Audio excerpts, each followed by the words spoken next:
Thank you once again for joining today on our channel. Today I want to talk about our live stream setup here at Church of Glad Tiding. And again, if you like this kind of content, if you want me to do more content like this, please do subscribe and like this video and share with others, and do drop a comment and let me know what else you would like to know. So let's get started with this. So to start with, the core or the heart of the system, we are running Logic Pro X on our MacBook Pro.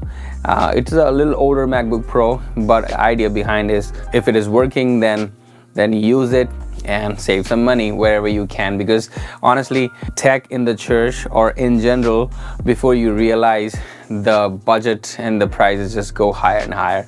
So we are using what we can and trying to optimize and make the best use of it.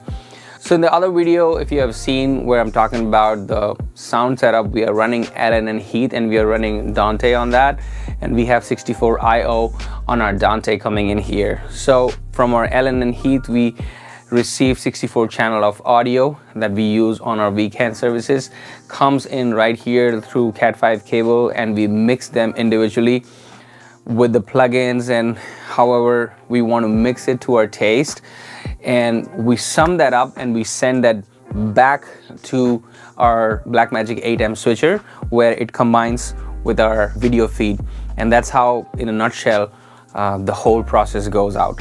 Now I'm going to break down how these things are set up, and also I want to share with you how we really mix the whole audio, and that would be the second part of this video, where I will take you to our Logic Pro template, and I will go through channel wise or instrument wise, and I'll just show a brief overview about the plugins and how we mix, and I will show you a demo session, one of our services.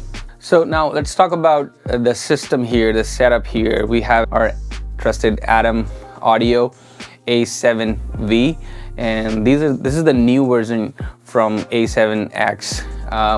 A little better in terms of their Twitter, and if you want to see a review, a thorough review on these speakers, shout out to my friend Juice Audio. I'm going to put the link for his channel. Go and check out the review on these speakers. They're really good. But apart from this, we also have Avantone, which is active speaker. Now these speakers are mid-heavy. They don't have a tweeter or too much low going on. You pretty much will get the mid-range, and this really helps us to find out and mix better the mid-range of our mix. And trust me, when you start using these ones, you would not go back to any other monitor, because once your mid-range is treated well, mixed well, the whole mix would fall in its place, your highs and low, and it will sound better. So again, we have Atom A7V and Avantone as our monitor, and we usually go A and B between these two to fine-tune our mix. Apart from that, we also use these TVs to check our mix, how the mix is going outside. Not just that, but we also use our phones, our iPhones, our headphones.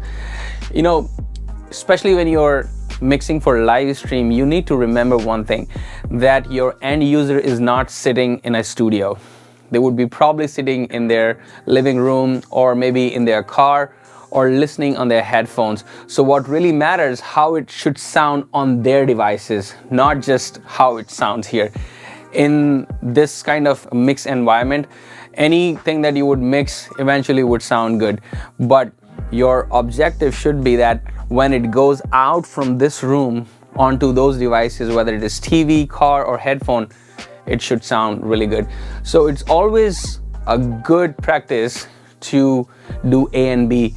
What I mean by that you should listen here, but also while you're mixing your live stream mix, you should listen to on your headphone through YouTube or on TV, and that's what we do.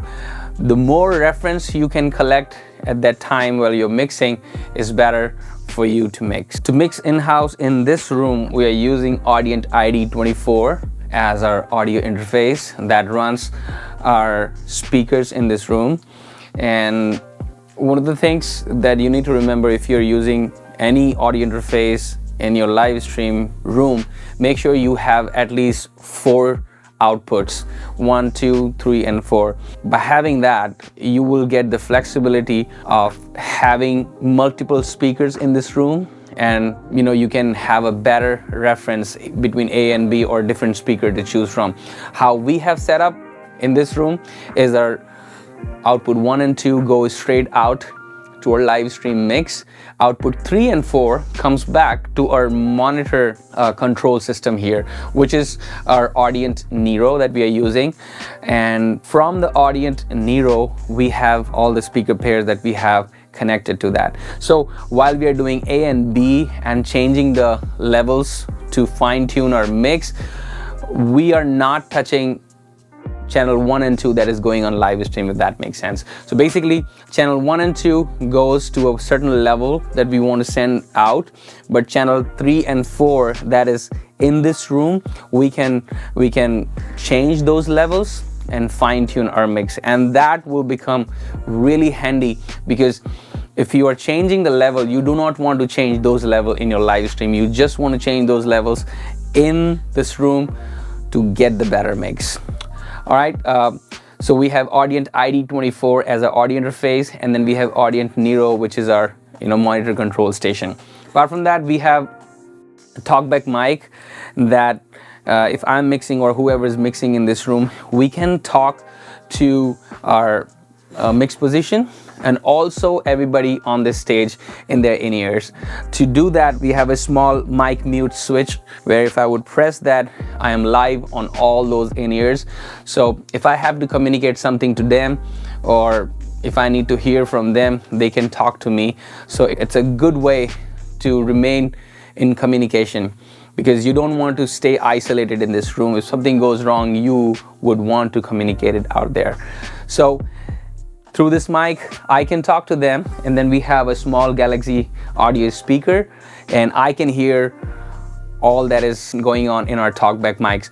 We have our talkback mic on our stage. Our drummer has a talkback mic, and our MD on this stage also has a talkback mic. Apart from that, our front of house mix position also has a talkback mic. So we all can talk to each other through these speakers and this mic. We also have a PreSonus FaderPort 16 production control. It's a MIDI controller. For some people, they want to use physical fader to mix, which is okay, but for me, I like to use mouse because I'm better with that if I'm using Logic. So if one of our volunteers would like to use physical fader, they can always use that. If not, they can just bypass that and just use the mouse to mix the mix. We also have these 2 TVs up here, and these 2 TVs basically is a copy of our Blackmagic ATEM 4K production switcher, where sitting in this room, we are not blind, but we can see all that is happening on the stage, and we can also see what is going on live stream. Again, these TVs also running audio from the final output, and that comes handy when we want to do A and B through these TV speakers. Now you might be thinking why you want to listen to the TV speakers. Again, as I said in the beginning, you would want to check how it is sounding out on those devices as well. So that's pretty much what we have. Apart from that, we also have our headphones here. We have Beyerdynamic DT770 Pro and DT 1990 Pro. If we have to check our mix on these headphones, we can always do that. Also, one of the really important tech that maybe you want to have or not, it's totally optional, but I feel it's important in this room, it's the desk. You want to have a comfortable desk, and we have our desk, which is a sit and stand desk. It is a motorized desk. You can sit down, you can stand up and go to the various position. The whole thing comes up, and the panel in this room are placed in such way that even if your listening position change, whether you're sitting or standing, the panel will still give you the same sound. The room will still give you the same sound. So that is our live stream setup, and in the next video I will share with you how we mix our live stream. I will show you one of our templates and one of our services, and I will take you through the whole process and the plugins that we use. I hope that will be useful for you. And again, if you need any help to set up, if you have any question about our setup, you can always reach out to me. I would love to help you in this area. Thank you once again for watching. Please do like, subscribe, and I'll see you in the next one.